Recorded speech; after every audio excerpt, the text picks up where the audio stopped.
تا حالا باید دروغ نگفتم. مصلحتی شاید ولی دروغ بزرگ نگفتم. دروغ میگه. تا حالا شده تو دریا جیش کنی؟ خوراک از این کار نکنی چون تفریحات نیست. اصلا حال نمیده این دریا جیش نکنی. دقیقا یک سرگرمی من بوده. اصلا یه بار دور هم بودیم شدیم ولی من نبودم یه کسی دیگه. سلام بچه‌ها، خوش اومدیم به یه ویدیو دیگه با ما دوتا. این بار یه دستگاه جدید دروغ سنجه که میخوایم یه بازی جالبی باش کنیم که مسعود براتون توضیح میده. بچه‌ها بازی به این صورته که من و غزاله یه سری سوال طراحی کردیم که اول غزاله این سوالا رو از من میپرسه و من دستمو میذارم روی این دستگاه که ببینه دروغ میگم یا راست میگم، به سوالاش باید جواب بدم. و همچنین بعد من یه سری سوال طراحی کردم که احتمالاً توی پارت دوم سوالای من رو خواهید دید. اینجاست که میتونیم آدما رو محک بزنیم دیگه. برم ببینم که چند مرد حلاجی. آدم راستگویی دیگه اصلا.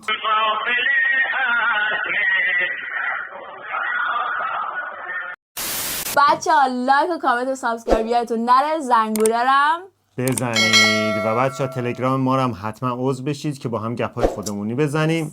لینک همه اینا رو گذاشتم داخل دیسکریپشن، این پایینم میاد. حتما ما رو دنبال کنید و حمایت کنید. بریم که شروع کنیم. بریم. اول من دستمو بذارم اینجا این تست کنه دست منو.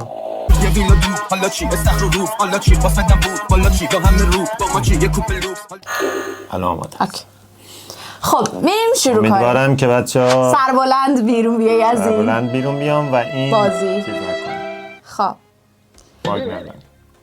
اولی سوال، تا حالا به من دروغ گفتی؟ تا حالا به تو دروغ گفتم؟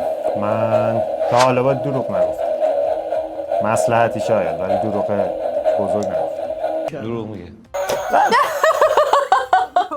شاید یادم نیست. از نظر خودش مصلحتی بوده ولی مصلحتی نبوده. شایدم دروغ گفتم یادم نیست، نمیدونم. تا حالا از مغازه جایی تو کودکی، حالا هر سنی که فکر میکنی، دزدی کردی چیزی برداشتی کش بری؟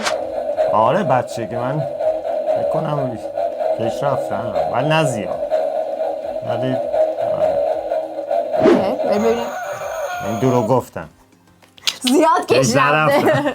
شایدم زیاد کش رفتم. زیادتر از اون چیزی که میگفتی. آره من فکر کنم این دوباره باگ. آقا من میگم یه خاموش روشنش بکنیم. 3 hours later. تا حالا تو خواب دستشویی کردی؟ خواب روشنش کنم. تو خواب دستشویی کردم؟ نه یادم نمیاد.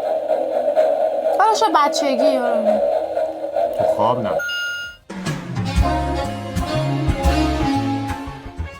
بچه شاشویی نبودم بچه.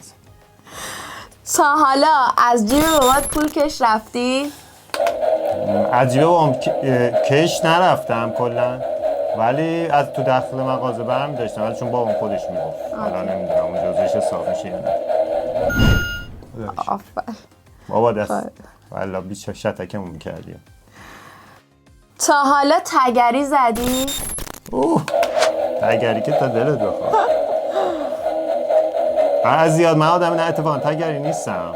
آقا پیش اومده دیگه. کم 10 انگشت داری، 10 تا انگشت. آفرین. تا اینجا سربلند بوده. تگری باز نیست.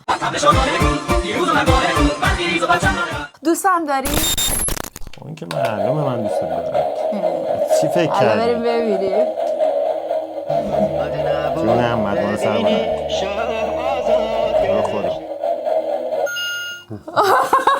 الله بچه به شب بیرون میخوابید. روش صدام کرد یه واشه که این نگام کرد میدونست معتاد هستم تریاکو داد به دستم. تا حالا شده راز کسی رو برای شخص دیگه ای تعریف کنی؟ نه من اگه تاکید کرده باشه که نه دیگه رازه دیگه، اصلا اسمش روشه. گفته مثلا به کسی نگو، نه نگفت. وقتی که گفته به کسی نگو رازه دیگه. آفرین. تا حالا خانواده رو پیچوندی، حالا بخوای جایی بری کاری کنی یا حالا هر چیزی؟ چیز نکنین ولی آره دور یعنی پیچوندن نه، ولیشون گفتم یه جای دیگه ولی یه جای دیگه ولی خیلی کم. آفرین. مشکل داری بی‌ناموس، ما داریم زحمت میکشیم، تو نمیدونی چه بلایی سر ما. تا حالا پشت سر من حرف زدی؟ حالا خوب یا بد همینجوری بخوای صحبت کنی ناراحتی فلان؟ نه خوب و بد فرقی نداره. ناراحت بودی اصلا عصبانی؟ آره درد دل خب دیگه چی؟ سروران عزیزی که در اعمال خاکسپاری یاری دادن. تا حالا شده از کسی بدت بیاد اما وقتی میبینیش باهاش جمع بگیری؟ آره اونه که شده، یعنی باش دیگه حال نمیکنم ولی دیگه مجبورم، چون تو روش من هیچ وقت نمیارم، من رابطه‌مو قطع میکنم اگه چیز باشه. اوکی. تا حالا شده تو دریا جوش کنی؟ خوراک از این کار نکنی جز تفریحات نیست. اصلا حال نمیده این دریا جوش نکنی. دقیقا دیگه سرگرمی ها فکر کنم همینه. اصلا من دستشویی هم باشه نمیرم. تا حالا شده از سر ترحم با کسی در ارتباط باشی؟ آره سوالا انگار میدونی من هم اینا رو شده چرا؟ آره شده از سر ترحم دلم بسوزه با یکی باشه. اوکی. تا حالا مزاحم تلفنی شدی؟ مزاحم تلفنی نشدم تا حالا. یکی از بچه سرگرمی من مثبتی بوده. بودم. مثلا یه بار دوره هم بودیم شدیم ولی من نبودم یه کسی دیگه. آدم راستگویی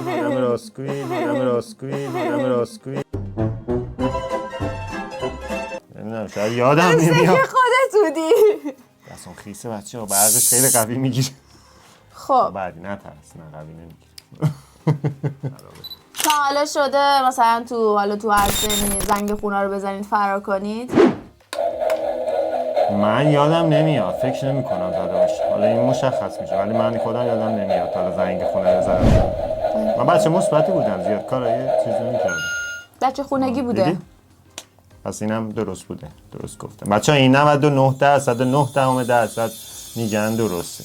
حالا دیگه تقصیر ما نیست دیگه، اونی که ساخته. تا حالا شده کسی رو از روی اجبار یا آشنا دوسته از رو ناچاری تو اینستاگرام فالو داشته باشیش و اینکه ولی خوشت نیاد ولی مجبور بشی نگهش داری؟ من کسی خوشم نیاد یا آنفالوش کنم یا بلاکش کنم. اوکی. نه کسی درواسی ندارم. آفرین. نه مثل این که تا فعلا من بچه انتخابم خوب بوده. اونم چی بود؟ یادم نمیاد. خب من دیگه سوالی ندارم و تا این مرحله تو پیروز شدی. آفرین. شدیم و بچه این چیز چالش جریمه نداره چون این خودش جریمه است. دقیقاً. یه بار برقت منو زد دیگه، همون خودش یه جریمه بود. خب سالای من تموم شد بچه ها. خب بچه ها مرسی که با ما همراه بودید. امیدوارم که با مسعود بیشتر آشنا شده باشید. با من بیشتر آشنا شده باشید و ببینید چه کارهای خوبی کردم و چه کارهای بدی تو دریا کردم و اینکه ما رو حمایت کنید. لایک، کامنت، سابسکرایب یادتون نره. ممنون میشم که ما رو حمایت کنید. و اگر از این مدل ویدیو دوست دارین بگین که بازم ما واسهتون بسازیم و پارت دومیش هم حتما ببینید که سوالای جنجالی من از غزاله است. ما رو حمایت کنید. دوستتون داریم. خوش و خورم باشید. خوش و خورم باشید. خداحافظ.